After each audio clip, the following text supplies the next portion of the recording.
Muito boa tarde a todas e todos que nos acompanham hoje de novo na continuidade dessa semana de Buracos Negros. Um evento que fizemos pensando na necessidade de falar de todos os tópicos que compreendem esse conceito tão interessante que são os buracos negros. Ontem tivemos uma fala onde o buraco negro era enxergado como um objeto da cultura pop, né? Você fala com uma criança de 6 anos e a criança já sabe o que é um buraco negro, sabe, né? Porém, esse imaginário cultural, esse imaginário de ficção, esse imaginário até fantasioso do buraco negro, que foi apropriado pela cultura popular, tem um transfundo que é complexo. O buraco negro é um conceito bem complexo. Então, como tal, né, representou um desafio. Daí que a primeira observação de um buraco negro só foi possível em 2019. Então, para continuar com essa temática do buraco negro, temos hoje, nesta primeira live do dia, a Tatiane Correa. A Tatiane Correa é a caçula do time dos expositores. Ela vai nos falar sobre colapsos e densidades nucleares infinitas, os buracos negros gerados pela evolução estelar.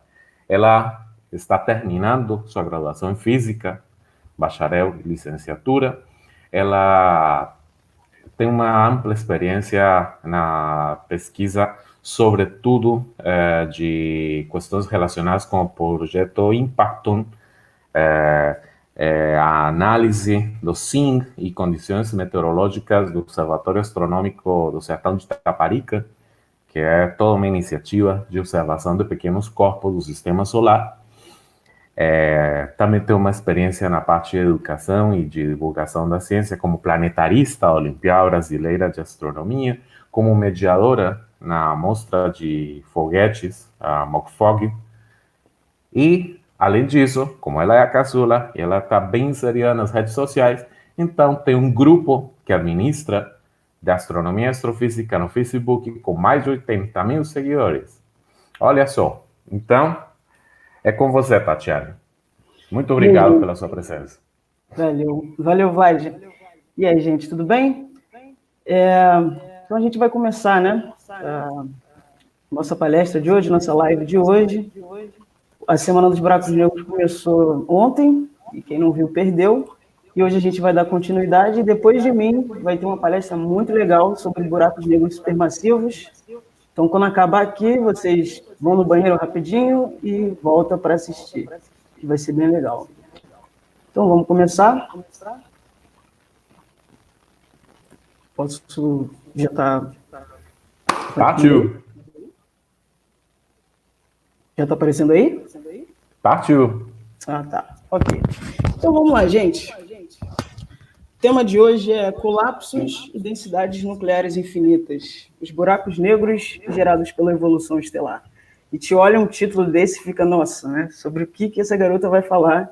Que tema doido é esse? Mas vocês vão ver que não é tão complicado assim, tá? A gente vai falar sobre buracos negros que foram gerados a partir da morte de estrelas. Né? Existem outros tipos de buracos negros, que vai ser falado na próxima live, mas nessa live a gente vai falar desses buracos negros. Então, eu vou responder algumas perguntas, que são algumas perguntas que provavelmente alguns de vocês já fizeram, que é como as estrelas nascem, como as estrelas morrem, e o que é um buraco negro, e como que a gente detecta um buraco negro. Então, de uma forma bem parecida com a forma que o ser humano nasce, né, as estrelas também nascem em conjunto. Né? A maior parte, pelo menos, dos seres humanos nascem ali nas maternidades, né, nos hospitais. E as estrelas, elas nascem mais ou menos nas maternidades também. Elas nascem em nebulosas. As nebulosas são grandes nuvens de poeira e de gás, são bem grandes mesmo, mais de 2.000, 200.000 vezes a massa da nossa estrela, que é o Sol. E elas são compostas basicamente de hidrogênio. A gente vai falar bastante de hidrogênio aqui. Eu botei aqui algumas imagens de algumas nebulosas, essas imagens são bem bonitas, né? E essa primeira imagem aqui é a nebulosa de Órion. Vocês também já devem ter ouvido falar.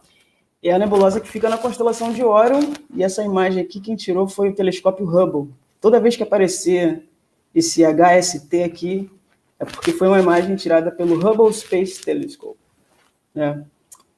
Cada pontinho desse, cada luzinha dessa, meio esbranquiçada, meio avermelhada, é uma estrela nascendo, um conjunto de estrelas nascendo. Elas nascem todas juntas.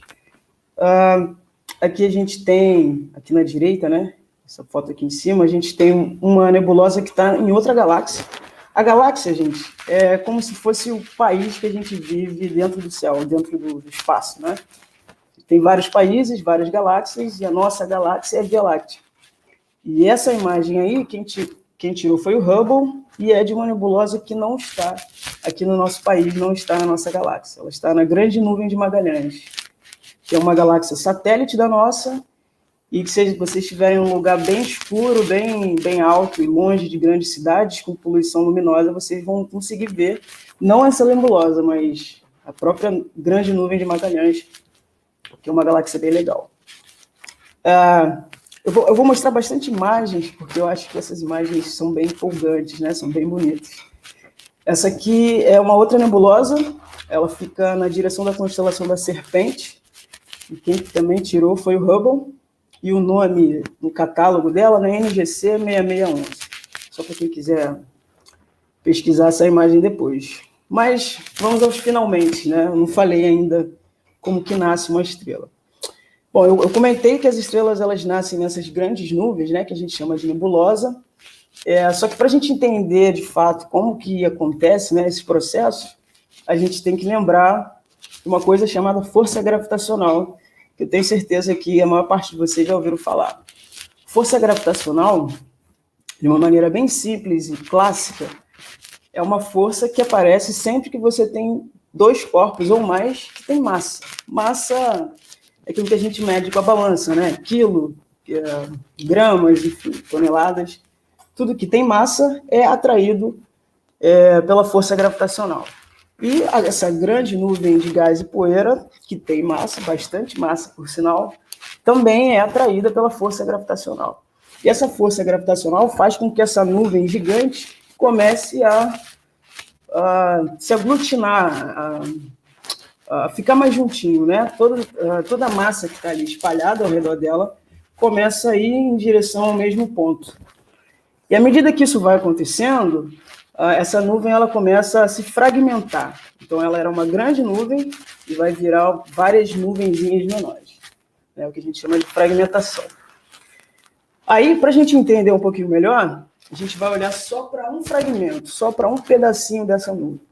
Esse pedacinho vai continuar a se aglutinar, ou outra palavra que a gente vai usar bastante aqui é colapsar. E à medida que ela vai colapsando, né, toda a massa dela está indo para o centro dela, por conta da força gravitacional, ela vai aumentando de temperatura. Ela vai ficando bastante quente, e se ela tiver massa suficiente, ela vai virar uma estrela.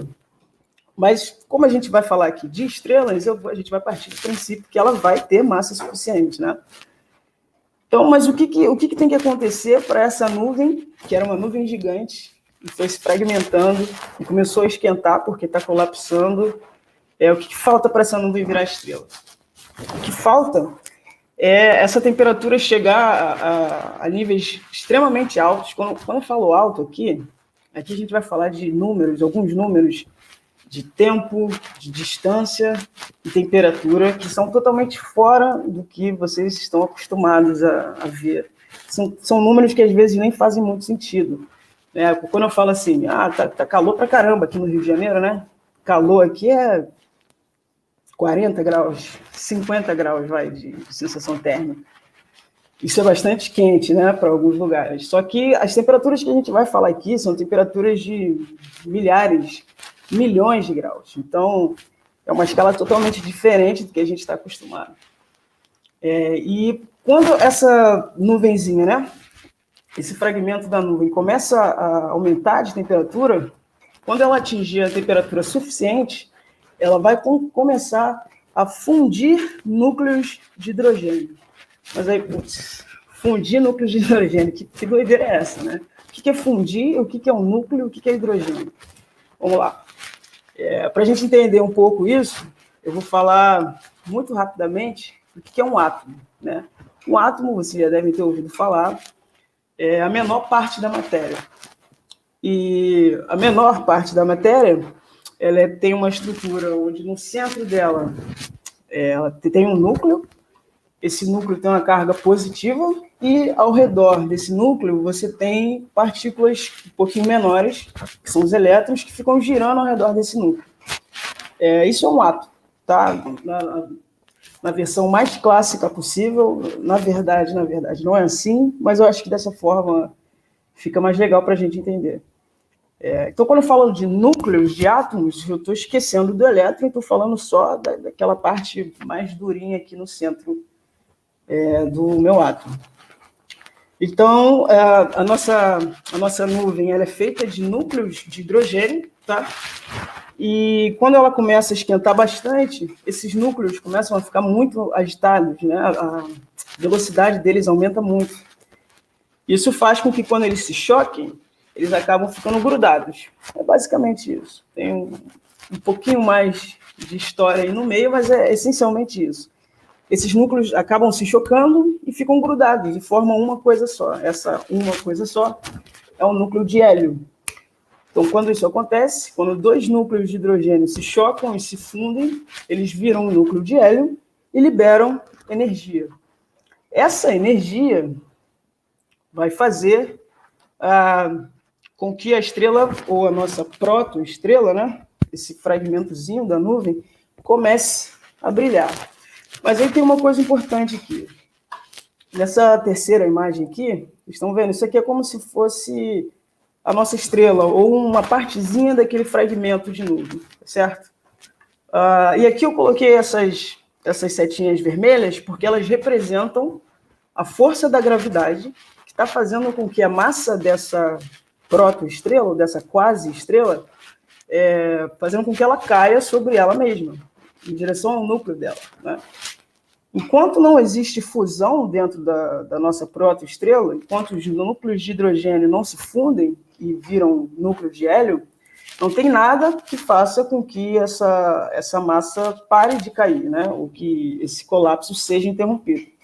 Mas na medida que essa fusão começa a acontecer, ela gera energia e ela gera uma pressão que impede com que a massa caia, ou seja, freia o colapso. Então a estrela para de colapsar e ela fica estável, ela não expande e nem cai dentro dela mesma. Então aí a gente diz que a gente tem de fato uma estrela, tá? Nessa situação aí a gente fala que a estrela está em equilíbrio hidrostático, tá certo? Quando a estrela ela funde núcleos de hidrogênio, a gente diz que ela está na etapa da vida dela chamada sequência principal. Então, sequência principal é a etapa da vida da estrela que ela está fundindo núcleos de hidrogênio. E isso é a principal fonte de energia dela. Certo? Daqui eu botei um videozinho para a gente ver uma simulação, né? Isso aqui não é real.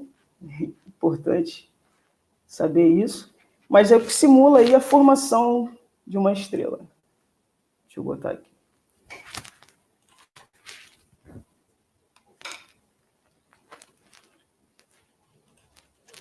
Então, a gente tem toda essa massa aqui sendo aglomerada para o centro. E aqui está brilhando, né? Então, é porque já começou a fusão nuclear ali. Núcleos de hidrogênio estão sendo fundidos. Quanta luz, quanto gás, quanta poeira.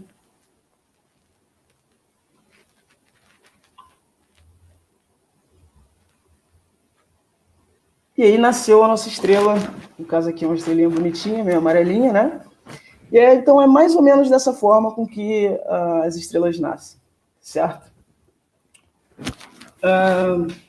Então, entendeu mais ou menos como que a estrela nasce, né? Todo esse processo de fusão nuclear, que é a principal fonte de energia das estrelas. Aqui, às vezes eu vou usar a palavra queima, quando eu for falar de fusão, mas não é queima no sentido de combustão, né? Não é queima onde tem fogo, a gente passa o fósforo lá e acende, não é isso. Queima é uma forma, acho que preguiçosa mesmo, em vez de falar fusão, termonuclear. É só falar queima que todo mundo já sabe, tá? Mas não confundam com combustão, né? Então, depois que a estrela nasceu, começou a brilhar e entrou na fase de sequência principal, o que vai acontecer a partir daí depende da massa dela. Então, se ela for uma estrela mais magrinha, né, menos massiva, ela vai viver de uma maneira. Se ela for uma estrela mais massiva, mais gordinha, ela vai ter uma vida um pouquinho diferente. E é sobre isso que a gente vai falar aqui. Então, a gente tem ali a estrela, né, queimando hidrogênio. Lembra, né, que queimando não é queimar de verdade. Só que esse hidrogênio não é infinito. Uma hora ele vai acabar, né? E quando ele acaba, se vocês lembrarem bem, não vai ter mais nada no interior da estrela que vá frear o colapso gravitacional. Ou seja, a estrela vai voltar a colapsar, né? Só que, se ela começa a colapsar, o volume dela começa a diminuir novamente e a temperatura dela começa a aquecer, começa a aumentar de novo, né? Se ela for uma estrela suficientemente massiva, ou seja, se ela tiver uma massa ali necessária, ela vai conseguir atingir temperaturas extremamente altas. Mas aí, extremamente altas aqui não é 50 graus do Rio de Janeiro. Extremamente altas é 100 milhões de graus, né? É muito quente, né? Se ela tiver essa massa suficiente, ela vai conseguir pegar esses núcleos de hélio, lembra? A estrela funde núcleos de hidrogênio e tem como resultado núcleos de hélio. Então, no interior da estrela, tem núcleos de hélio. Só que o hidrogênio acaba, né? Então, ela começa a colapsar. Se ela for suficientemente massiva, ela vai começar a aumentar de temperatura e vai conseguir pegar esses núcleos de hélio e começar a fundir também. E essa pressão gerada por esses núcleos de hélio, né, pela fusão desses núcleos de hélio, vai ser responsável por frear o colapso gravitacional que estava acontecendo. Ou seja, a estrela vai parar de cair sobre ela mesma, né? A vida da estrela, gente, é basicamente isso, tentar não morrer.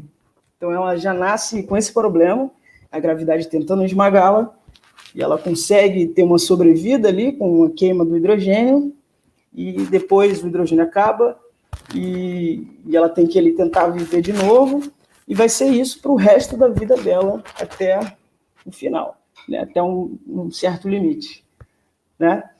Então, a estrela vai queimando hélio, que tem como produto aí o carbono. Só que o carbono também não é infinito. Uma hora ele vai acabar. E quando ele acabar, se a estrela for suficientemente massiva, novamente, ela vai começar a colapsar, vai começar a esquentar e ela vai chegar numa temperatura suficiente para queimar o carbono. Só que os produtos do carbono, como o oxigênio, por exemplo, também não são infinitos, né? Vai acabar. Em algum momento a estrela vai voltar a colapsar, vai voltar a esquentar. E se ela tiver massa suficiente, ela vai conseguir queimar os núcleos de oxigênio e aí você vai, em grande parte da tabela periódica, fabricando, né, vários elementos da tabela periódica. Só que a gente chega só até o ferro. Isso por quê? Para a gente fundir ferro, não é uma reação muito favorável, digamos assim, porque para você pegar 2 núcleos de ferro e fundir, você precisa gastar mais energia do que a energia que você recebe depois que você funde os núcleos, né? Porque, vou voltar aqui o slide, a gente vê 2 núcleos de hidrogênio, são fundidos e geram um núcleo mais energia, né? Essa energia que, no caso onde é o ferro, né, onde são 2 núcleos de ferro, ela é menor do que a energia necessária para fundir os núcleos. Então, as estrelas não vão fazer isso, porque não é um processo favorável, né? Você vai gastar mais do que receber. É como se você fosse, sei lá, você vai comprar dólar e você dá um valor muito alto e recebe muito pouco em troca, né? Inclusive é o nosso caso agora. É o que está acontecendo, né? É o que está acontecendo. Partiu R$7 por dólar. Então, esse tipo de processo não vai acontecer no interior da estrela porque elas não são burras, né? Elas são inteligentinhas, digamos assim. A natureza ela é muito esperta, né? Então ela não vai fazer um processo desse. Então a gente só vai chegar até o ferro, a gente só vai criar núcleos no interior das estrelas até o ferro. Depois dele não dá para fundir mais, não importa a temperatura que você chegue, digamos assim. Tá. Então aqui tem uma tabelinha em que eu coloco alguns processos, né, de queima ou de fusão, né, de alguns núcleos, e aqui a temperatura necessária para que isso possa ocorrer, né? Então, para eu queimar núcleos de hidrogênio, eu tenho que estar aí com uns 10 milhões de graus, né? Uma coisa desse tipo. E a temperatura só vai subindo, tá certo? Aqui do outro lado eu botei uma imagem que representa a estrutura de uma estrela, é como se fosse um recorte, assim,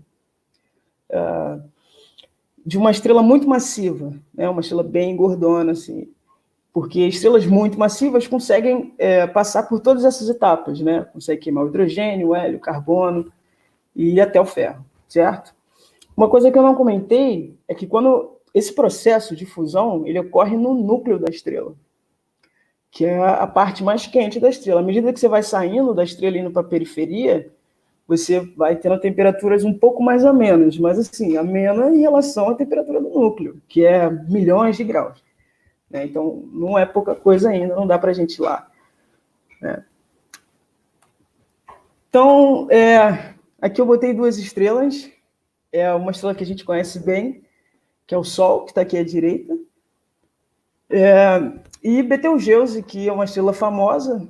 Eu acho que ela já era famosa antes desse ano, aí, acho que por conta dos Cavaleiros dos Zodíacos. Eu não sei, eu não vi esse desenho. Eu sei que tem umas estrelas aí com o nome de uns Cavaleiros do Zodíaco, né? Sei lá. Mas Betelgeuse é uma estrela que foi bem famosa agora, porque ficou todo mundo na expectativa. Quem gosta muito de astronomia e está nesses grupos, né, de astronomia, com certeza ouviu falar tal de Betelgeuse vai explodir e tal, e ficou todo mundo nessa expectativa, isso porque o brilho dela parece que diminuiu mais do que o normal. O brilho dela varia mesmo, né? Acho que pela etapa da vida que ela está. Só que diminuiu mais do que a gente esperava, só que já voltou a aumentar de novo e está tudo bem. Betelgeuse não explodiu, não vai explodir tão cedo. Infelizmente, a gente não vai ver isso. Né? Essa imagem aqui foi do Hubble. Se eu não me engano, essa aqui é uma das melhores imagens. Me corrija aí, Vlad, se eu estiver errado, mas eu acho que essa é uma das imagens de melhor resolução de uma estrela sem seu Sol. Não... Sim, é das imagens mais recentes de Betelgeuse. Tem umas que foram... Essa seguramente foi antes desse burburinho tudo, no final de 2019. Tem umas que já, em janeiro, fevereiro, mostram a parte que estava, de certa maneira, ofuscada. E, claro, a explicação, né? Porque ainda não explodiu, mas isso virá depois, né? As pessoas, Tatiana, as pessoas estão querendo saber, assim, uma pergunta que dá para responder agora, se as estrelas que vão produzir ferro vivem muito tempo ou vivem pouco tempo, como é a respeito à vida do Sol, por exemplo? Sim, por incrível que pareça, né, para mim isso não era uma coisa intuitiva. Quando eu descobri isso, eu fiquei meio, como assim? É que as estrelas que são mais gordinhas, né, as estrelas que têm mais massa, elas vivem menos do que as estrelas que têm menos massa. A gente pode pensar algo do tipo, se a estrela tem muita massa, ela vai ficar super afobada e vai queimar todo o combustível dela. Ela quer queimar tudo logo. Né? Mas aí quando a gente fala vive menos, vive pouco, isso é bem relativo, né? Porque uma estrela que tem muita massa vive alguns milhões de anos. Né? Milhões de anos é pouco, né? Eu tenho 26 anos e se eu chegar nos 80, tá ótimo já, né? E estrelas que têm menos massa, tipo o Sol, menos massa, mais ou menos com a massa do Sol, um pouquinho mais, um pouquinho menos, vivem bilhões de anos. Isso é bastante coisa. Inclusive o Sol tem bilhões de anos. Deixa eu voltar aqui, né? Nosso Sol tem cerca de 4,5, 5 bilhões de anos, e tem o dobro disso ainda para viver. Então, mais ou menos ali na metade, né, da vida dele. É bastante coisa, né? Bastante coisa. Mas a Betelgeuse, por exemplo, já está numa outra etapa da vida dela. Né? A Betelgeuse, ela está na etapa onde ela está fundindo núcleos de hélio. ela é uma gigante vermelha. Já o Sol está numa etapa anterior, ele ainda está fundindo núcleos de hidrogênio. Quando o hidrogênio acabar, o Sol vai começar a colapsar, vai esquentar, vai fundir núcleos de hélio e vai chegar numa etapa parecida aí da etapa de Betelgeuse. Respondi?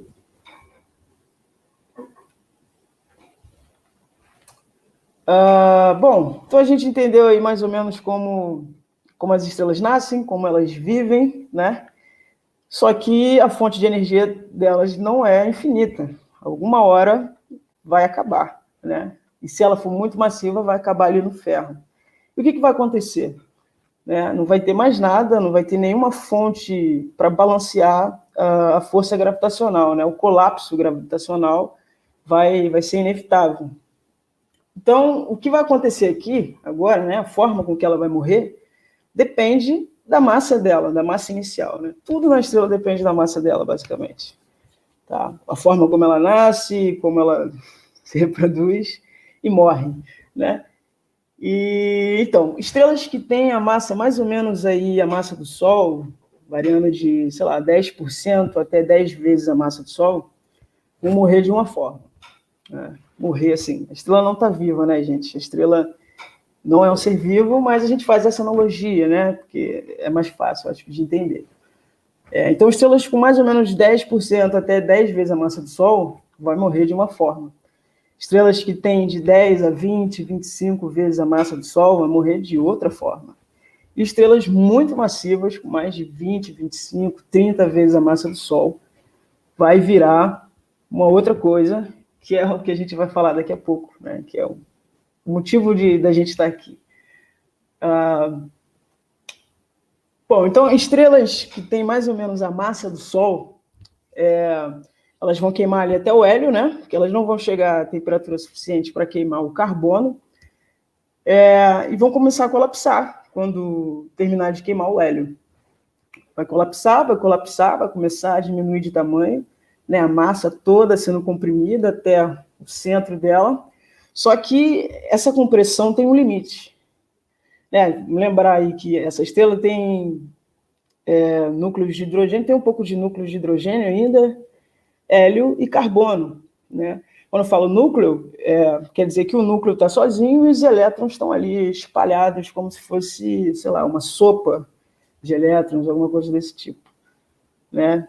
Só que essa compressão ela tem um limite. Não vai conseguir comprimir para sempre, nesse caso aqui, porque os elétrons eles obedecem certas leis e eles não vão ficar, eles não curtem muito ficar muito espremidos, digamos assim.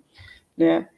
E, então, em algum momento, essa compressão vai parar, o colapso vai parar, por conta dos elétrons que estão ali soltos, né, boiando aí na matéria da estrela. Então vai ficar um caroço no centro e parte da massa dessa estrela que está morrendo vai ficar, né, no espaço ali interestelar. O espaço interestelar é o espaço entre as estrelas, né? E vai gerar essas imagens maravilhosas aí para gente, que todas essas imagens aqui são do Hubble, que são as nebulosas planetárias. Todas elas têm uma coisinha no centro. Essa coisinha no centro é uma anã branca, que é o resultado final de uma estrela que tem mais ou menos aí a massa do Sol. Tá? Essa imagem é legal. Então, essa imagem tem uma história legal porque ela é do Felipe Monteiro. Ele está fazendo doutorado, não sei se ele já terminou o doutorado, acho que está fazendo, vai terminando, enfim, lá no Observatório Nacional, e ele faz parte do projeto que eu também participo lá no Impacton, e o trabalho dele é estudar asteroides, né, pequenos corpos do sistema solar, e ele estava tirando algumas fotos com o telescópio que a gente usa lá no projeto, e sem querer, numa das fotos que ele tirou, dá para ver aqui uma estrela toda saturada aqui, sem querer, ele não queria ver nada disso, ele queria ver um asteroide. Sem querer, ele tirou uma foto de uma nebulosa planetária. Foi bem legal, ele postou no Instagram dele, E aí eu fui lá, comentei, e a gente tentou descobrir que nebulosa ela era essa aí. Aí ele deu as coordenadas de onde é isso aqui no céu, né, certinho, e a gente concluiu que deve ser essa nebulosa aqui, NGC 6153, mas a gente não tem muita certeza, não. Se for comparar as imagens do Hubble, né, não fica tão parecido assim, então, enfim, essa aqui é a NGC 6153, tirada pelo telescópio Hubble. Eu achei bem legal, né, descobrir sem querer uma nebulosa planetária. E aqui no centro dá para ver, né, tem um pontinho branco, muito provavelmente uma anã branca, né, o que restou da morte de uma estrela aí tipo Sol.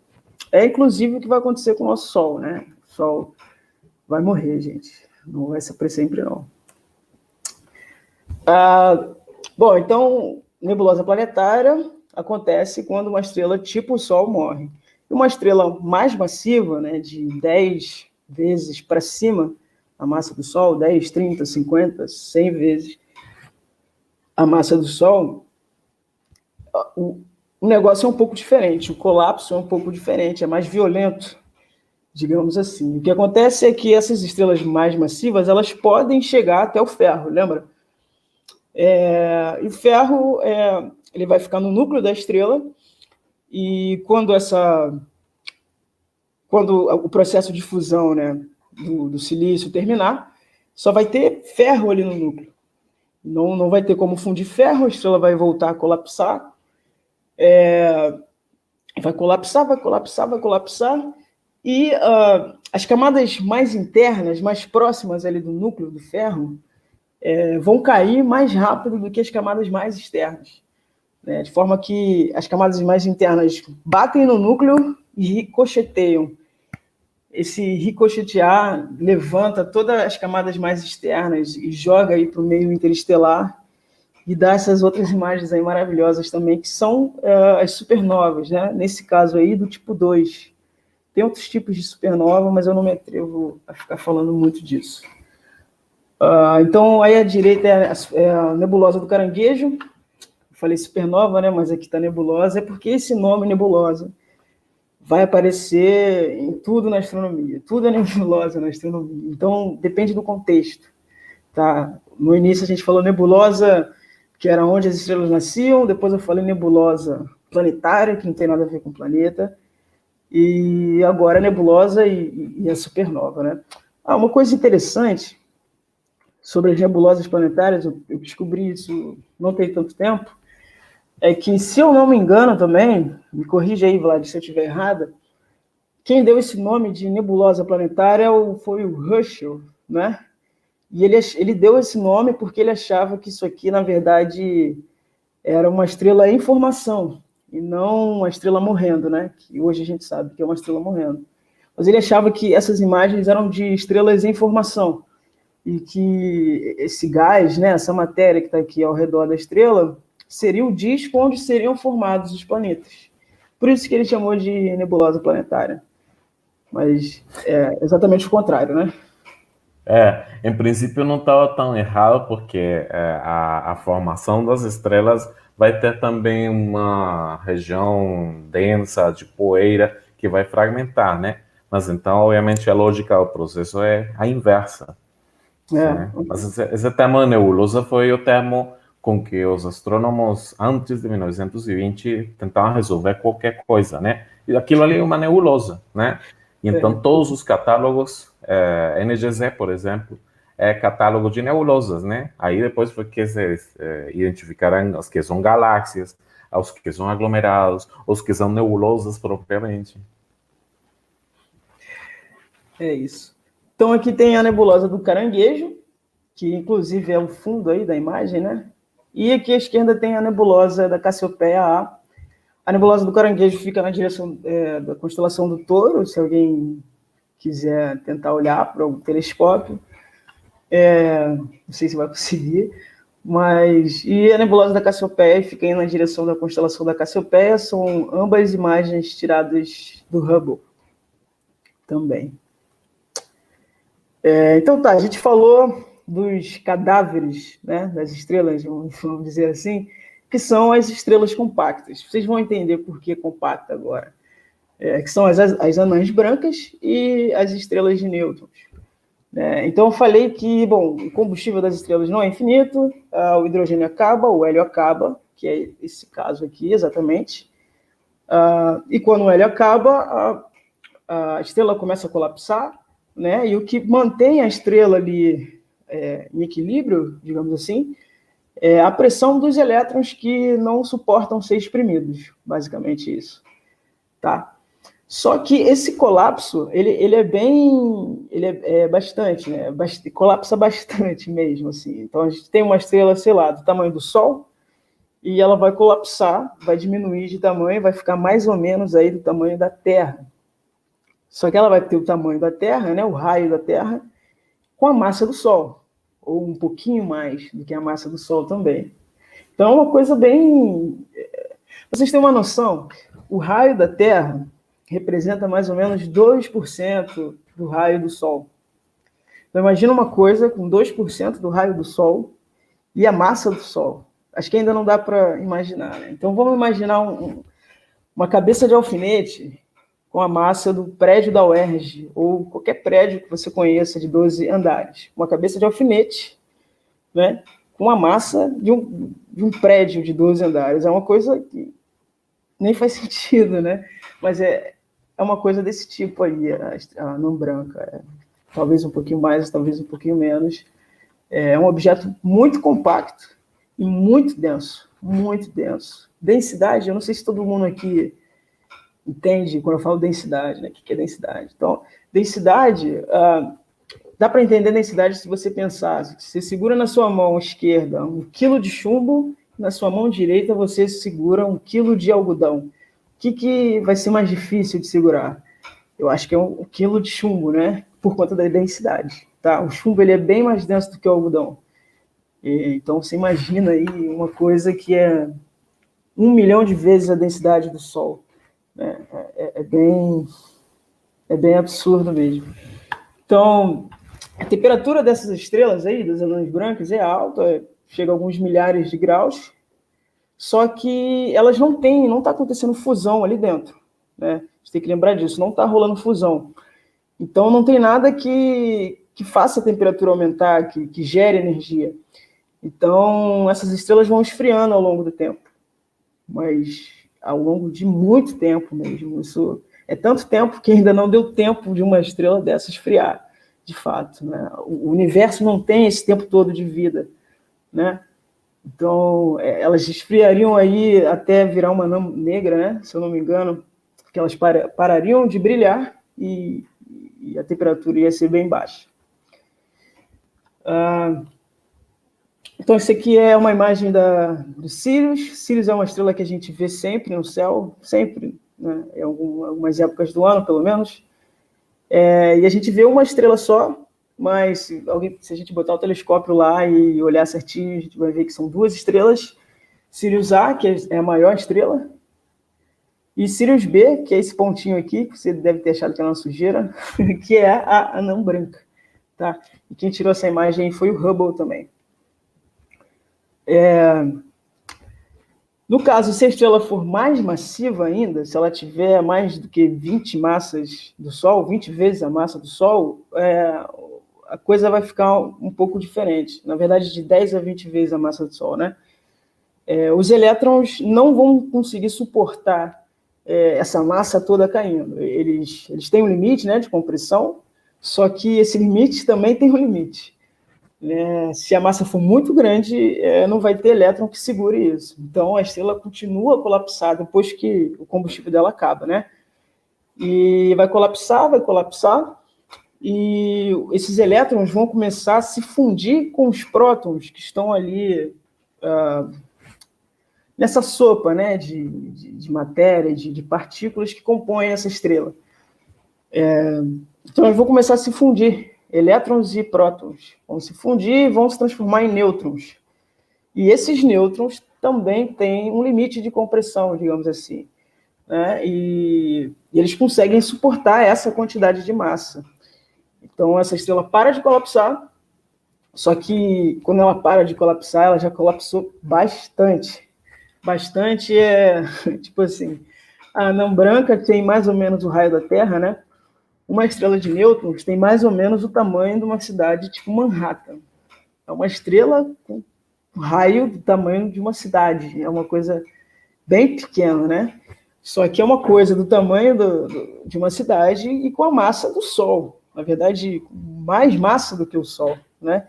Para quem estiver interessado em estudar estrelas de nêutrons, vocês vão entender por que tem que ter mais massa do que o Sol. É um limite que existe.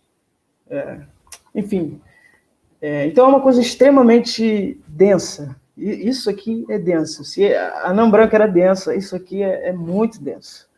Tá? Aqui tem um parâmetro aqui, né? Eu botei aqui, velocidade de escape, aproximadamente 0,7 vezes c. C aí é a velocidade da luz. Velocidade de escape é a velocidade que você precisa para você, por exemplo, se eu jogar meu celular para cima, a gente sabe que ele vai parar em uma determinada altura e vai cair, né? E vai provavelmente quebrar. Mas isso só vai acontecer porque eu joguei numa velocidade baixa. Se eu jogar meu celular para cima na velocidade de escape do planeta Terra, o celular pode entrar em órbita, né? Então, é isso a velocidade de escape. Então, para você sair por exemplo, se você quiser jogar um celular, estando sentado lá na superfície de uma estrela de nêutrons, e quiser colocar o teu celular em órbita, você tem que jogar teu celular quase que na velocidade da luz para poder sair, porque a gravidade é muito intensa, tá? Então, essas estrelas aí têm mais ou menos a massa do Sol, um pouquinho mais, e se as anãs brancas tinham milhões de vezes a densidade do Sol, as estrelas de nêutrons têm trilhões de vezes a densidade do Sol. É uma coisa bizarra, assim, né? E temperaturas altíssimas também. Então, essa aqui é uma imagem no óptico, vocês vão entender daqui a pouco o que significa no óptico, de uma estrela de nêutrons sozinha, uma estrela RX, alguns números aí.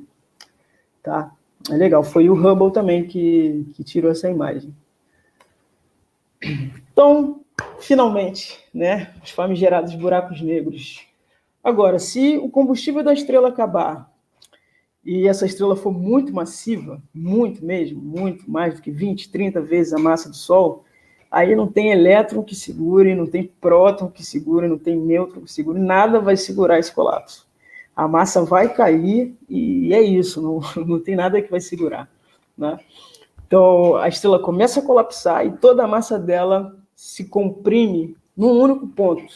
Não é um ponto, não tem uma dimensão. A estrela de nêutrons tinha um raio, né, de 10 quilômetros, uma coisa desse tipo. A anã branca de 6 mil quilômetros, 10 mil quilômetros. O buraco negro não tem raio, não tem... o tamanho dele não tem tamanho, é um ponto. Toda aquela massa está comprimida naquele ponto. Então, a densidade dele é infinita, porque a densidade é mais ou menos como você distribui a massa num determinado volume. Só que não tem volume, porque não tem tamanho. Então, a densidade é infinita.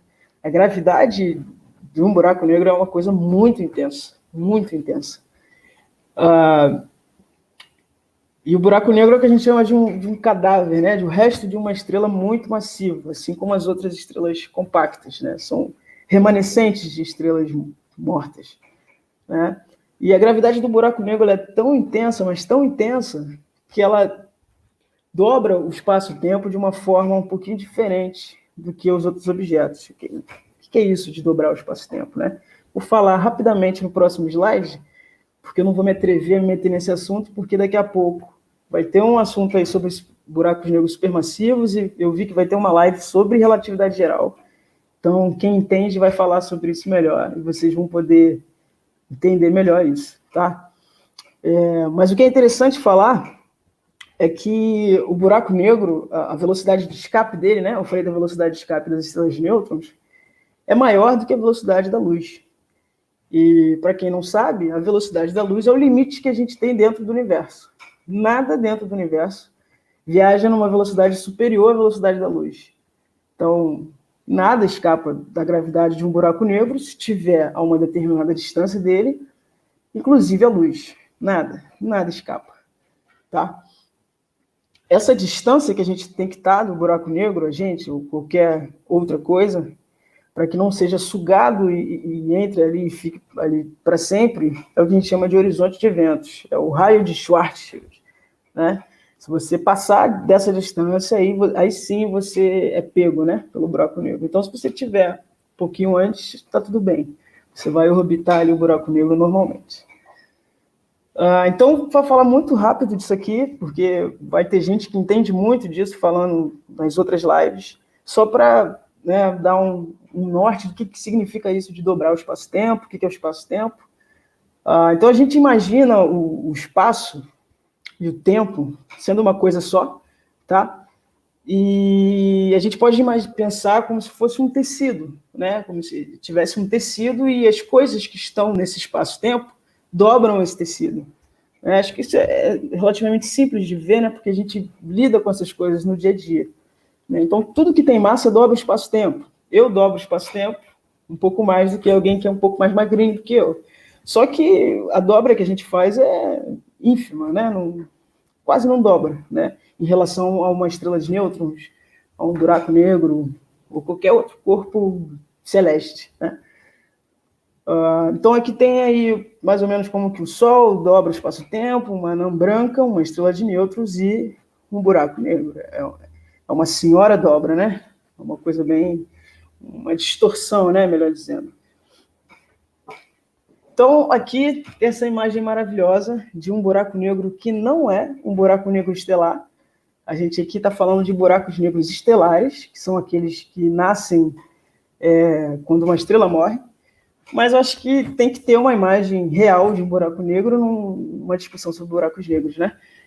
E essa imagem é a primeira imagem da história de um buraco negro, e é o motivo desse evento estar acontecendo, é o motivo da gente estar aqui. E eu vou falar rápido, porque vai ter gente falando sobre isso também, não vou me meter no assunto das outras pessoas, mas é só para exemplificar onde que é esse tal de horizonte de eventos, né? Seria essa região aqui mais escura, né? Aqui está o horizonte de eventos. Daqui, se você passar daqui de um buraco negro, você não vai conseguir escapar mais. Você, nem ninguém, nem mesmo a luz, tá? Aqui eu botei o disco de acreção, mas a gente ainda não falou disso. Daqui a pouco vocês vão entender o que significa disco de acreção, tá? Mas isso aqui não é a imagem do buraco negro, porque o buraco negro não dá para ver o buraco negro, né? Ele é negro, negro no sentido de não refletir luz, né? Então não tem como ver. Mas a gente consegue ver as vizinhanças, né? Ou a vizinhança de um buraco negro, né? E o que ele faz ali ao redor dele, tá certo? Esse buraco negro aí tem só 6,5 bilhões de vezes a massa do Sol. E está a 55 milhões de anos-luz daqui. Ano-luz é uma distância, é uma unidade de medida de distância, tipo quilômetros, tipo metros e centímetros. Só que um ano-luz equivale a mais ou menos 10 trilhões de quilômetros. Então, esse buraco negro só está a 55 milhões vezes 10 trilhões de quilômetros. Eu nem sei que número é esse. Acho que nem importa, né? É muita coisa, tá? Mas tá, como que a gente detecta, né, um buraco negro? Se o buraco negro não reflete luz, a gente não consegue enxergar, porque o que a gente vê, né, o processo de visão é basicamente a luz bater em algum lugar, refletir e voltar para os nossos olhos. Se ela voltar para os nossos olhos, a gente vê. Mas o buraco negro suga a luz, né, porque a velocidade de escape dele é maior do que a velocidade da própria luz. Então, como que a gente vê, como que a gente detecta um buraco negro? Então, ele tem que estar numa ocasião específica, numa situação específica da vida dele, que é um sistema binário. O sistema binário, o nome sugere, né, de binário, é um sistema onde você tem dois astros. Pode ser duas estrelas, dois buracos negros, acho que pode. Uma estrela e um buraco negro, enfim. Ele tem que estar numa configuração dessa. Nesse caso aqui, né? Uma estrela e um buraco negro. Por quê? Porque se ele estiver dessa forma, e se essa estrela estiver numa distância tal que ele consiga sugar a massa dela, aqui tem uma imagem, né? Essa imagem aqui, ela não é de verdade, né? Ela é uma expressão artística, é uma computação gráfica e tal. E aqui é exatamente esse momento que eu estou falando. Tem uma estrela azul grandona aqui, uma gigante, alguma coisa assim, e parte da massa dela está sendo sugada pela gravidade do buraco negro, né? Ela está sendo puxada, atraída pelo buraco negro. Se isso acontecer, a gente consegue detectar um buraco negro. Por quê? A estrela está girando ao redor do buraco negro, né? Ela está orbitando o buraco negro. E a massa que vai ser sugada pelo buraco negro também vai ser sugada orbitando o buraco negro.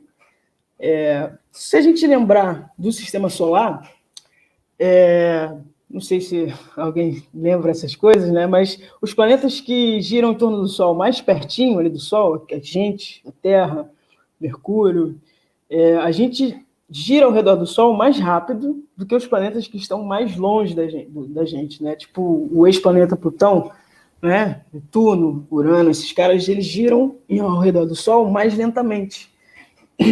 E tem a ver com a distância, né? Quanto mais distante você está do ponto que você está girando ao redor, mais devagar você vai girar, certo? Então, isso acontece com a matéria da estrela também. Então, a matéria que está mais próxima aqui do buraco negro, ela está girando ao redor do buraco negro numa velocidade muito maior do que a matéria que está na velocidade que está mais distante, né, do buraco negro, ali na periferia, né? Isso gera um atrito. Esse atrito esquenta essa matéria e essa matéria começa a emitir luz. Luz na faixa do raio-x. Aí você vai falar, raio-x, luz, que são essas coisas, né? Para a gente entender um pouquinho, eu vou falar rapidinho disso, a luz, quando a gente estuda a luz, a gente pode olhar para ela como se ela fosse uma onda. Uma onda, tipo de uma corda mesmo, né? Você pega uma corda, faz assim com a mão e você vê os pulsos, né? A gente pode olhar para a luz dessa maneira também.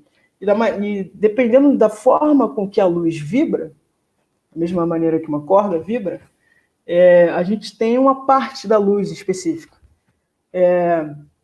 A gente vê a luz que a gente chama de luz visível, apenas uma parte da luz total, né? Quando ela vibra de uma maneira específica, a gente enxerga. Isso por conta dos nossos olhos. Eles evoluíram, né? Evolução de Darwin, de forma com que a gente consiga enxergar a luz que vibre em frequências específicas. Mas a luz pode vibrar um pouco mais e um pouco menos. E esse um pouco mais e um pouco menos a gente já não enxerga mais. E raio-x é luz vibrando um pouco mais do que a luz que a gente consegue enxergar. Então, a matéria que está muito quente, ela emite luz em forma de raio-x. Pode pensar também naquele negócio que a gente não, né? As pessoas que trabalham com isso usam para queimar gado. Não sei nem se isso é legal, mas eles queimam gado com um negócio extremamente quente, né? Eles esquentam lá e o negócio fica reluzente, né? Então, é matéria quente emitindo luz. A gente pode pensar uma coisa parecida com isso aí no buraco, na matéria que está sendo acretada ali pelo buraco negro, tá? Muito quente, emite luz em raio-x. E se você tiver um equipamento, um telescópio que enxergue em raio-x, você consegue detectar essa luz, tá certo? E consegue aí ver o buraco negro. Agora, acho que eu vou passar isso.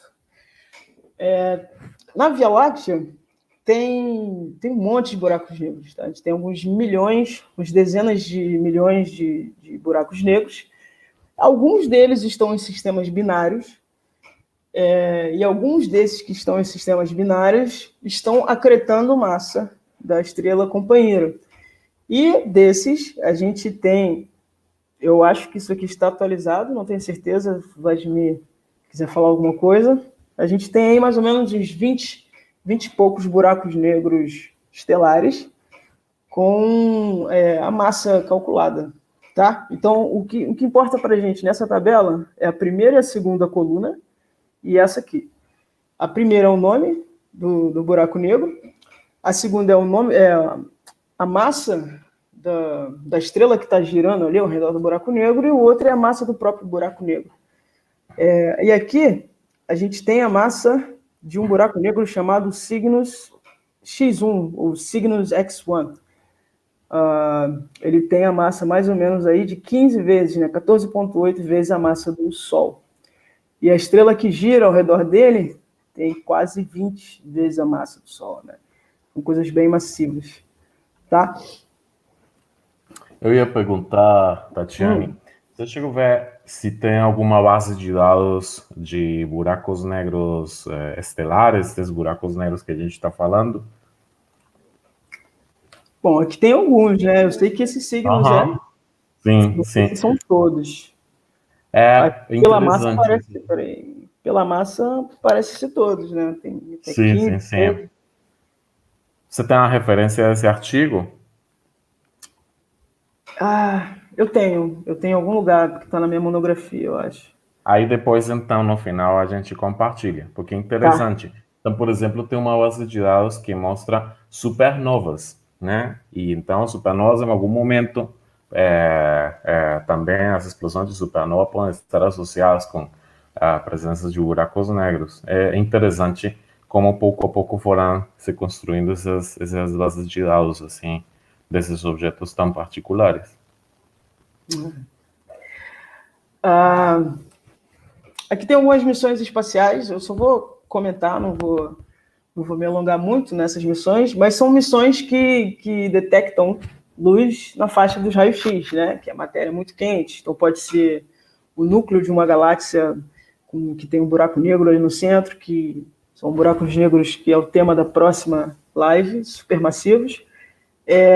Pode ser uma explosão de uma estrela, pode ser inclusive um buraco negro estelar.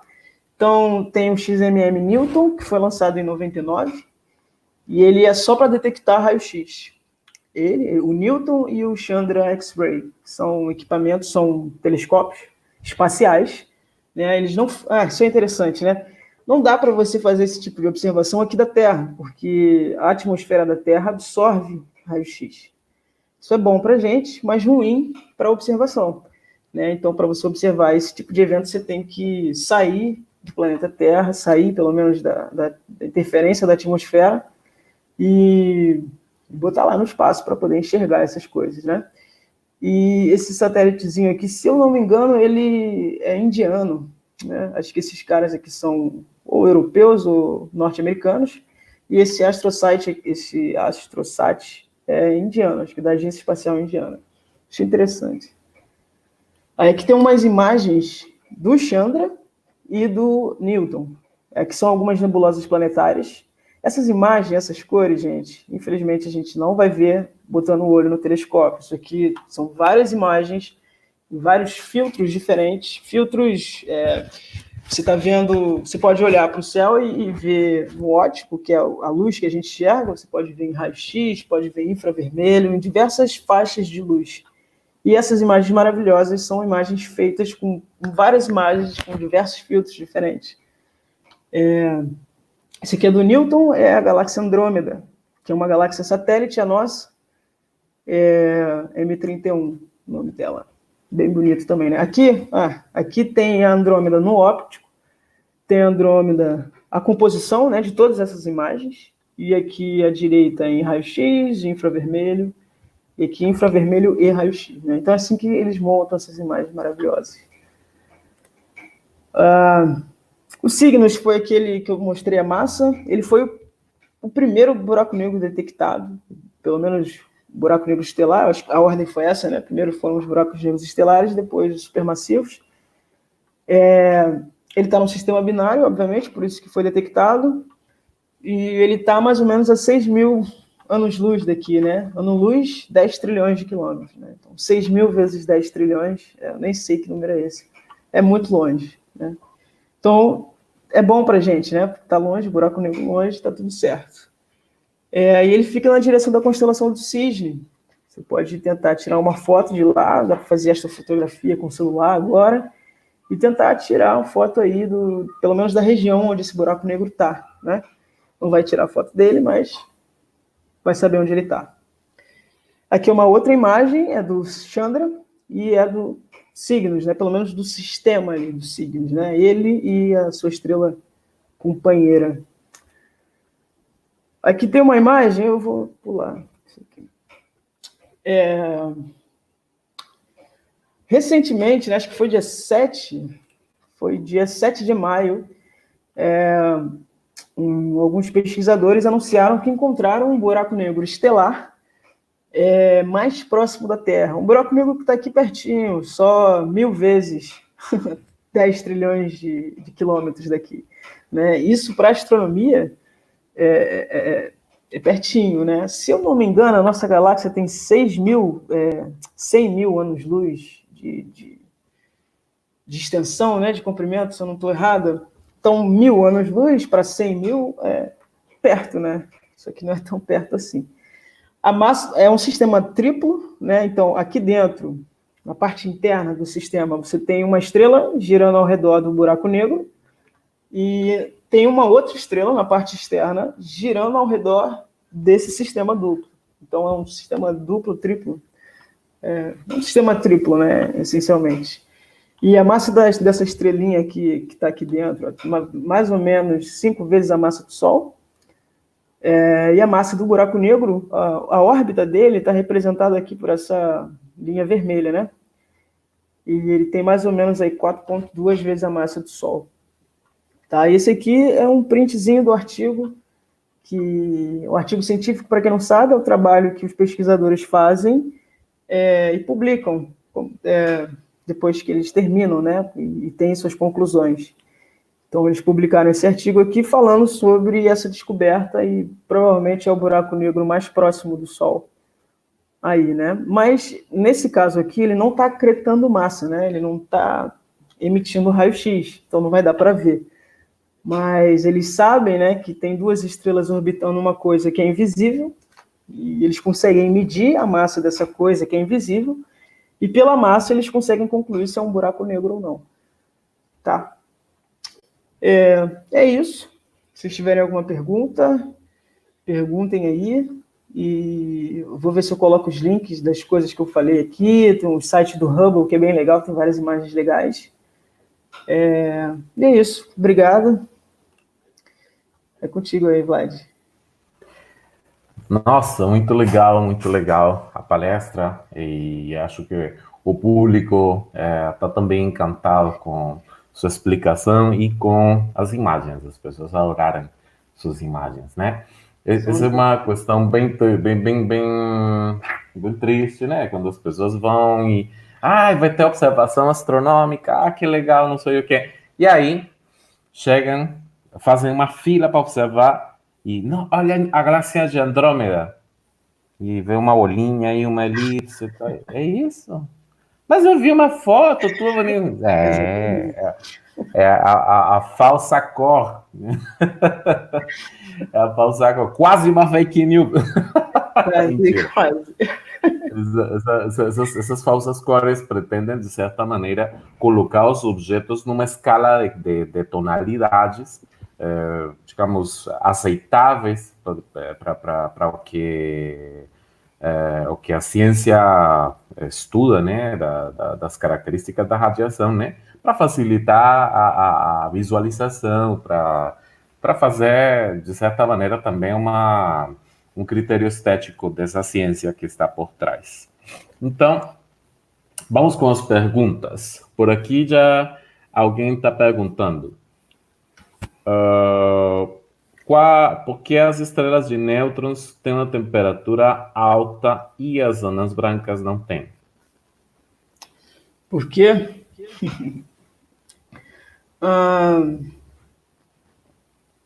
Você sabe essa? Oi? Você sabe essa? Sabe? Então, tem a ver com o processo de formação dessas estrelas. Essas estrelas são compostas de matéria degenerada. No caso das anãs brancas, essa matéria é elétrons, né? Principalmente. E uns núcleos de carbono que se degeneram, certo? Essa estrela progressivamente vai se esfriando. No caso das estrelas de nêutrons, os processos são um pouco mais complexos, né? Então, isso gera outras condições. Aí, no caso das estrelas de nêutrons, tem ruptura de núcleos, né? Então já é a separação de quarks e coisas assim. Acho que, assim como para não alongar essa resposta, podemos dizer que estrelas de nêutrons são matéria generada cuja degenerescência gera maior liberação de energia e demora mais tempo para se esfriarem, né? Perfeito. Outra pergunta. Essa última imagem é a imagem de um buraco negro, do buraco negro M87, que não está na nossa galáxia. O buraco negro recém-descoberto, ele está na nossa galáxia, sim, né? Ou não? Dá, né? 1000 anos-luz, tá.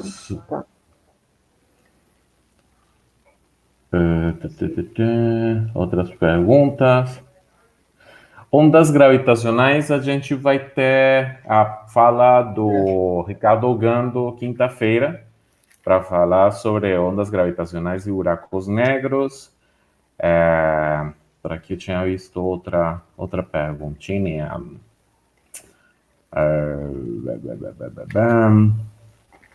Os certificados, as pessoas estão perguntando pelos certificados, né? Então aproveito. Os certificados, vocês, os que se inscreveram no formato de inscrição que foi disponibilizado.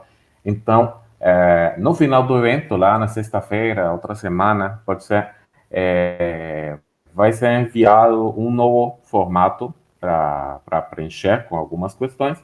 E então, após essa resposta, é que essas pessoas vão receber o que é o certificado. As pessoas querem, me parece que ficou essa pergunta sobre a velocidade de escape, a velocidade da luz, né? Sobre como assim que a velocidade de escape é maior que a velocidade da luz. Você pode comentar um pouco mais sobre isso?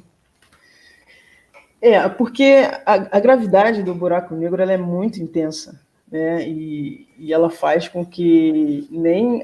Por que ela é muito intensa, né? Por conta da distorção que ele causa no espaço-tempo. A gravidade, de uma maneira não clássica, né? Geralmente, quando a gente fala em gravidade, a gente pensa em Newton, né? Aquela coisa newtoniana, né? De força, e a massa atrai outra massa. Foi exatamente isso que eu falei, né? Só que, pensando numa forma mais moderna na física, a gravidade não é uma força, né? Ela é a distorção do espaço-tempo. Só que vai ter alguém com bastante propriedade falando sobre isso em outra live. Mas, e essa distorção, ela, no caso do buraco negro, ela é tão intensa,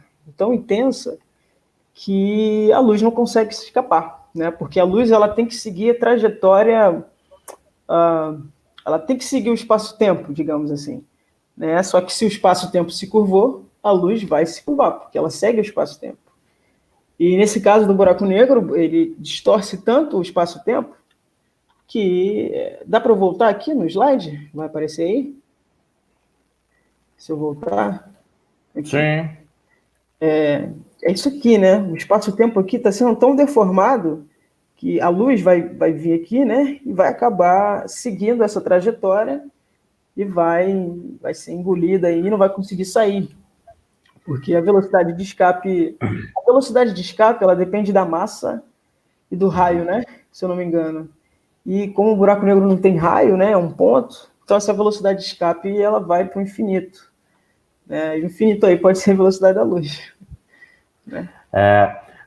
Dando uma pequena adiantamento, que vai ser a fala de amanhã, tem uma frase que sintetiza muito o que acontece neste contexto, né? Quando a gente fala de grande quantidade de massa no universo. A matéria lhe diz ao espaço qual é a forma que o espaço deve tomar, e a forma do espaço lhe diz a matéria como deve se mover. É um pouco uma simbiose aí. As trajetórias dos objetos e da luz, de fato, o tecido, o formato dessas trajetórias que vão ser seguidas pelos objetos está determinada pelo acúmulo de gravidade, de massa, perdão. Esse já é um spoiler do que vai ser falado amanhã aí com o Google. Tem aqui outra pergunta. E, Tatiane, quando o nosso Sol virar uma anã branca, o que vai acontecer com o nosso sistema planetário, Tatiane? Assim, antes dele virar uma anã branca, que eu pulei algumas etapas, né? Não dava para falar tudo sobre estrelas e tudo mais, mas antes de virar uma anã branca, o Sol vai entrar numa outra etapa da vida dele, que é gigante vermelho, né? Ele vai inchar um pouquinho e vai ficar um pouquinho, né? Vai ficar bem maior, inclusive, do que ele já é, e vai engolir algumas órbitas, acho que menos Mercúrio, acho que não chega na Terra, mas ao redor das estrelas a gente tem um lugar que a gente chama de zona habitável da estrela, né? Que é a zona onde, se tiver um planetinha ali, mais ou menos parecido com a Terra, ali existem condições favoráveis de ter vida. E essa zona habitável, quando o Sol inchar, antes de virar uma nebulosa planetária, vai mudar de lugar. Então, vida aqui com certeza não vai ter. Não sei como é que... Vida que não segue. Com certeza não vai ter. E quando virar uma nebulosa planetária, aí que já era mesmo. Mas vocês não vão estar aqui, eu não vou estar aqui, nem nossos filhos, nossos netos, bisnetos, trinetos, toda a geração da humanidade talvez nem exista mais, né? Agora, com tantas coisas acontecendo simultaneamente, já temos uma epidemia que é verdade. Temos uma epidemia que é verdade mesmo que muitos queiram negar, né? Mas aí, cada dia, as pessoas querem uma tragédia nova, né? Invasão alienígena, o barulho das trombetas do apocalipse, etc. Tá pesada a situação. Tati, a única maneira de detectar um buraco negro é quando ele está engolindo algum astro e emitindo calor? Até onde eu sei, sim, porque ele não reflete luz, né? Foi o que eu falei, para a gente conseguir enxergar alguma coisa, né? O processo de visão, a luz tem que bater nessa coisa, refletir e chegar até os nossos olhos. Só que se o buraco negro suga a luz, né? Se ele a luz entra e não consegue escapar, porque é por conta da velocidade de escape, então não vai sair luz de lá e não vai chegar a luz nos nossos olhos. Pelo menos não do buraco negro. Então não dá para detectar. Então o que dá para fazer é ver ali a vizinhança dele, né? Ele pode estar acreditando matéria. No caso dos buracos negros supermassivos, eu acho que é o mesmo caso, né? Também essa imagem, inclusive, é isso, né? Acho que alguma matéria que estava ali ao redor do buraco negro e ele foi acretando, a matéria esquentou e emitiu luz.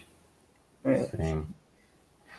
Ao longo dessa pesquisa sobre o objeto buraco negro, como não se tinha forma de ver a emissão dele, porque em teoria ali não emite ou não consegue, a luz que emite não consegue sair, se emitir alguma radiação, né? Pode ser que emita, essa radiação não consegue sair, mas então o que se observava era a radiação dos objetos que começavam com um movimento padrão bastante curioso, né? Geralmente em raio-x e ondas de rádio, né? Então as radiofontes muito intensas eram candidatas a serem hospedeiro, né, de buracos negros. E essa radiação, que tem uma natureza, radiação de Freyal, é característica também desses ambientes onde está acontecendo esse movimento aí. As estrelas que orbitam o buraco negro costumam ter massa maior ou menor que o buraco negro? Eu não sei, mas a gente pode dar uma olhada ali naquela tabela e olhar a tabela, né? Por exemplo, os signos, a estrela companheira dos signos tem 19 vezes a massa do Sol, e o próprio signos tem cerca de 15 vezes. Então, acho que tem estrelas que são maiores, tem estrelas que têm mais massa do que o buraco negro e estrelas que têm menos massa, né? Dá para ver essa relação aqui. Tem alguns casos Por exemplo, esse 16 aqui, GRO, não sei o quê, a massa dele é 5,31 vezes a massa do Sol e a massa da companheira dele é 1,25. Então, nesse caso aqui é o contrário, né? O buraco negro é mais massivo do que a estrela companheira. Então, acho que depende, né? Não sei se tem essa regra. Sim. Como você chegou a ver esse negócio dos micro-buracos negros que se fala? Cara, não vi. Eu sei que o buraco negro, eu posso virar um buraco negro, por exemplo, né? Basta comprimir toda a minha massa num único ponto, que eu posso virar um buraco negro. Você pode virar um buraco negro, né? Quase um papo de coach, né? Seja você também um buraco negro. Só que, assim, é complicado, né? Por exemplo, eu estava vendo alguma coisa um pouco mais cedo, que se você pegasse a Terra, comprimisse a Terra, até ela ficar com toda a massa dela do tamanho de um grão de areia, de um grão de arroz, na verdade, a Terra viraria um buraco negro, mas como é que você vai fazer para comprimir a Terra até um grão de areia, de arroz, né? É complicado. Não sei que processo faria isso. Sim. Por aqui estão perguntando sobre as estrelas. Ai, perdi. As estrelas negras. Sim? As Por anãs qual negras. estrelas negras? Tem uns objetos chamados estrelas negras em lugar de buracos negros. Chegou a ler, ver sobre estrelas negras? Alguma coisa para comentar? Não vi nada de estrela negra, mas será que tem alguma coisa a ver com as anãs negras? Não, é um objeto mais parecido com um buraco negro, né? Que você está falando. Sim, sim. Realmente, o que aparece também aí um pouco, como falávamos ontem, e tem sido o espírito do evento, é que os buracos negros, como conceito, são finalmente resultado de equações, né? Então, inicialmente, a solução de um buraco negro de Schwarzschild, que foi a primeira que saiu, remete a um objeto com uma massa e essa massa gera uns efeitos aí e tal, né? Então, o buraco negro é um assunto que tem uma atmosfera, uma camada limite que se chama horizonte de eventos. Pareceria que depois do horizonte de eventos, as coisas viram de pés para cima, ou seja, a realidade muda totalmente entrando no horizonte de eventos. Então, as estrelas negras são um conceito um pouco mais conservador do que seria um objeto muito massivo, né? Ele não teria, as estrelas negras não têm horizonte de eventos, não tem todos esses efeitos tão, digamos, tão radicais, tão rigorosamente radicais que termina a teoria da relatividade geral. E, bom, é outra dessas áreas de pesquisa que podem ser atribuídas, né? Os especialistas em buracos negros falariam que as estrelas negras são singularidades nuas, no sentido que estão peladas, não têm horizontes de eventos, né?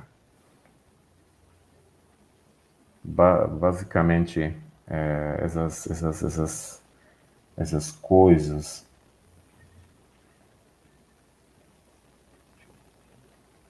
É verdade que o tempo muda perto de um buraco negro. Aí, sim. Nunca foi detectado algo saindo de um buraco negro, não, né? Não que eu saiba. Eu sei que tem uma tal de radiação Hawking, né? Seria uma forma do buraco negro evaporar, alguma coisa desse tipo. Seria a morte de um buraco negro, né? Mas eu não sei Sim, muito bem como isso funciona. sim.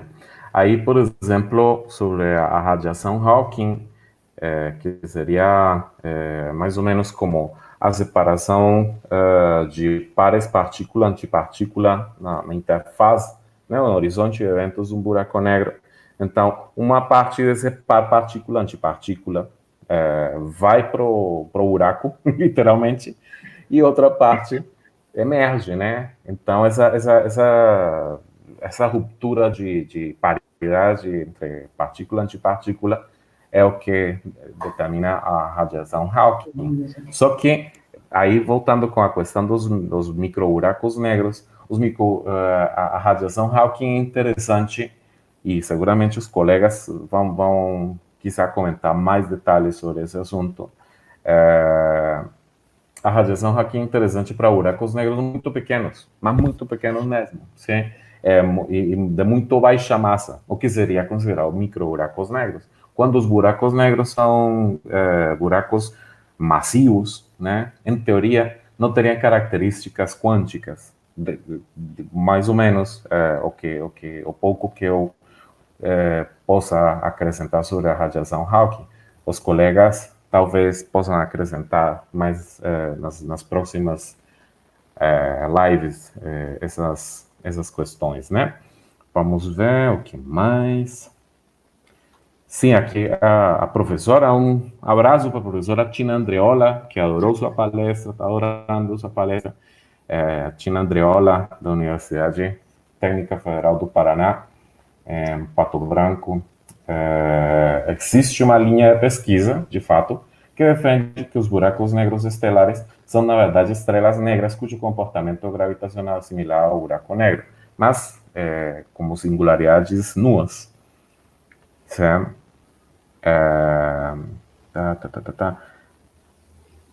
É uma pergunta muito interessante que apareceu por aqui. Tem alguma maneira de, hipoteticamente, forçar a morte de alguma estrela? Forçar a morte de uma estrela? É. Eu não sei, né? A gente não conseguiu nem passar da Lua, né? Quanto mais forçar a morte de uma estrela. Mas se a gente tivesse extrapolando, né, para uma ficção, sei lá, alguma maneira de comprimir essa estrela ou, sei lá, botar uma mangueira e tirar o combustível que tem no núcleo da estrela, né? Porque se o combustível acabar, ela vai colapsar, né? Então, se tiver alguma maneira de fazer isso, a gente conseguiria, né? Mas a gente não saiu nem da Lua, gente. A gente não saiu. O máximo que o ser humano chegou, né? O próprio ser humano chegou, foi na Lua. Então a gente não. Né? Mas então, não sei se a pergunta também da pessoa que está colocando a questão, a pergunta faz referência aos eventuais processos que acelerariam, né, aí entre estrelas, né, Sim, as sim, estrelas que sim. se virem. Ok. Certo? Se eu não me engano, um sistema binário, né? Poderia acontecer isso, né? Acho que o próprio buraco negro ali sugando a massa da estrela, né?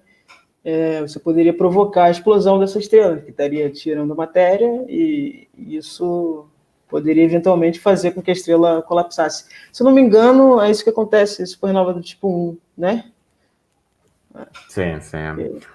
Os episódios de vento estelar, as perdas de massa, geram que essas fases finais da vida das estrelas se precipitem. Então, por exemplo, no caso das Pleiades, a gente conhece as Pleiades aí na constelação de Touro, elas são tão bonitas, etc. E parte da sua beleza tem a ver com o fato de que essas estrelas têm muito vento, sim?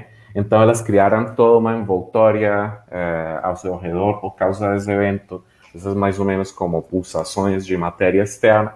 E então, daí surgiu que o aglomerado das Pleiades, que é um aglomerado jovem, 450 milhões de anos talvez, ele tem anãs brancas, o aglomerado das Pleiades. E anãs brancas endêmicas, por dizer de alguma maneira, surgidas do aglomerado mesmo. As anãs brancas se supõe que são estrelas muito velhas. Então, a melhor explicação que deram foi que processos de perda de massa precipitaram essa evolução rápida de estrelas que deveriam ter evoluído de outra forma se estivessem sem esse evento estelar, digamos. Perfeito. Eu já ouvi essa história. Sim. Tá. E, Tati, estão convidando você lá para Pato Branco, Universidade Federal, Técnica Federal do Paraná. Estão gostando muito da palestra. Abraço, Pato Branco. Um abraço aí pro Pato Branco aí. E, bom, vamos. Você quer acrescentar algum comentário? Quer fazer uma última colocação? Bom, lavem as mãos, né? Não saiam de casa. Não é uma gripezinha. A gente está vivendo um momento bem sério no país. E fica em casa. Se puder pedir, liga para o mercado, peça no mercado. Não vá ao mercado, só em última instância. E é isso.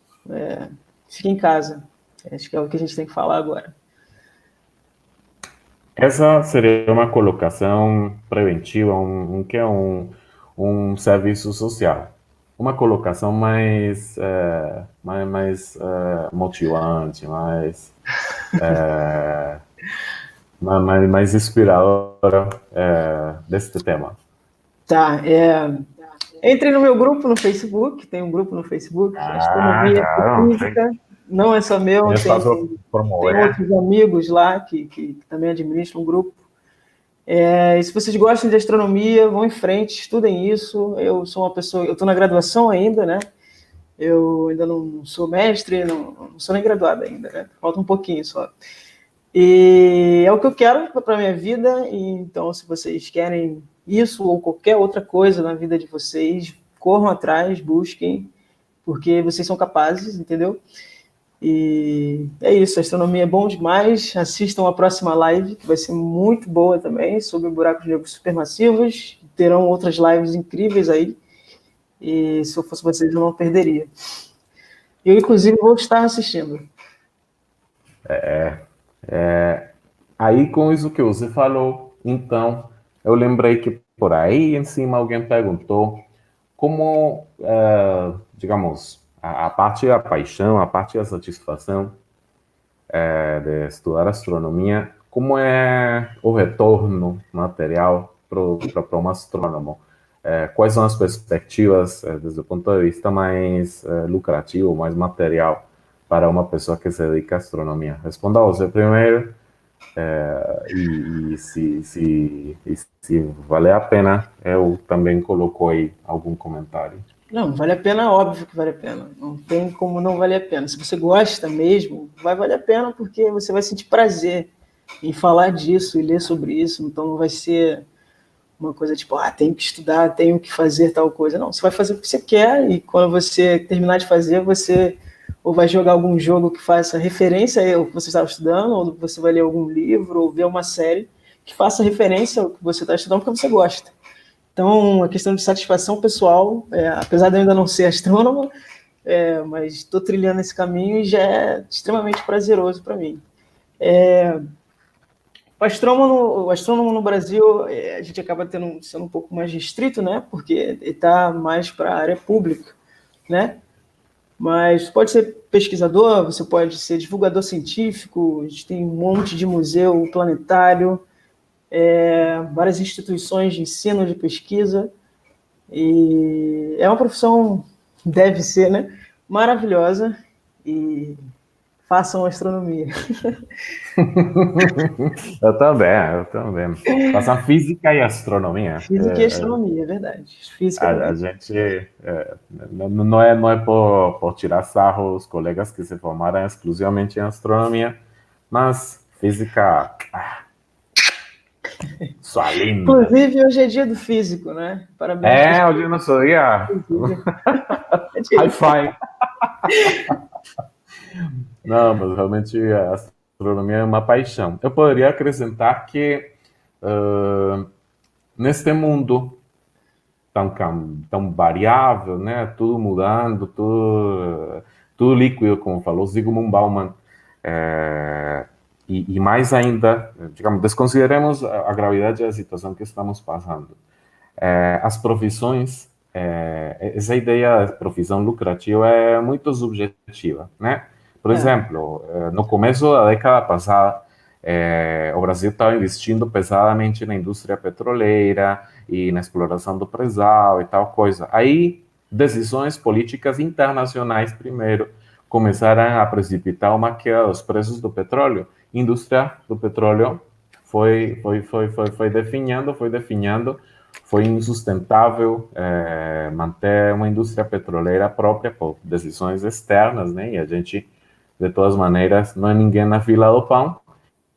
Então, terminou que uma grande galera que tinha se preparado para o grande momento da exploração do petróleo no Brasil, que se supõe que a exploração do petróleo é a grande indústria, né? Perdeu, de certa maneira, esse protagonismo e essa expectativa maravilhosa, né? Lucrativa, etc., né? Estudar ciências, física, matemáticas, estudar filosofia, estudar antropologia, de certa maneira, é um assunto de convicção, é quase um apostolado, né? Vão vir ondas de intolerância e de agressividade ou de dificuldade, etc., mas a gente não morre de fome e a gente vai para frente e sempre vai ser necessário alguém que fale com rigor sobre buracos negros e que fale com rigor sobre o movimento, sobre as transformações energéticas e tal coisa. Da mesma maneira que vai ser necessário alguém que fale com rigor de que é sociedade, de que é grupo social, de que é cultura, né? Então, estudar ciências, estudar estas áreas, a pessoa que entra sabe que não vai ficar rica. Você queria ficar rica, Tatiane? Eu não queria ficar rico. Bom, assim, não é ruim, né? Não vou ficar feliz, mas não é o objetivo não é esse. Sim. Então, a gente sabe que não vai ficar milionário com a profissão, mas as satisfações que a gente procura são outras. Havendo condições dignas e havendo empatia, né? A gente não teria por que estar neste momento tratando de mostrar que sim existe força da gravidade, que a Terra sim é redonda de fato. A gente não teria que estar tentando demonstrar essas coisas, mas até isso faz parte, né? Então, galera, eu vou ver se tem por aqui alguma pergunta. Pode-se começar uma graduação aos 43 anos? Pode, amiga, pode. 43 anos, ainda tá boa, novinha, para começar uma graduação. A gente não pode começar a estudar quando morre. Aí já fica difícil. E quando tem vida, tem esperança, correto? Então, Tatiane, uma satisfação enorme ter tido sua live, sua exposição maravilhosa, didática, as pessoas adoraram sua camiseta. Legal, né, gente, da C&A. Aonde comprou? A pergunta final, a derradeira. A minha mãe comprou para mim, na verdade, na C&A. Sua mãe estava aí. Na live aí. Sim, sua mãe estava aí. Abraço, mamãe, abraço, papai. Muita satisfação de ter vocês e sua filha aqui. Então, galera, vamos desligar a Tatiane um momentinho, já do papel de expositora. Tatiane vai poder, com certeza, vai assistir a seguinte live. E vamos dar um break aí, uns 10 minutos, para fazer a conexão desde a longínqua ilha de Paquetá com Isadora, nossa seguinte expositora, que vai falar sobre buracos negros supermassivos. Abraço, galera. Valeu, até mais gente. tarde.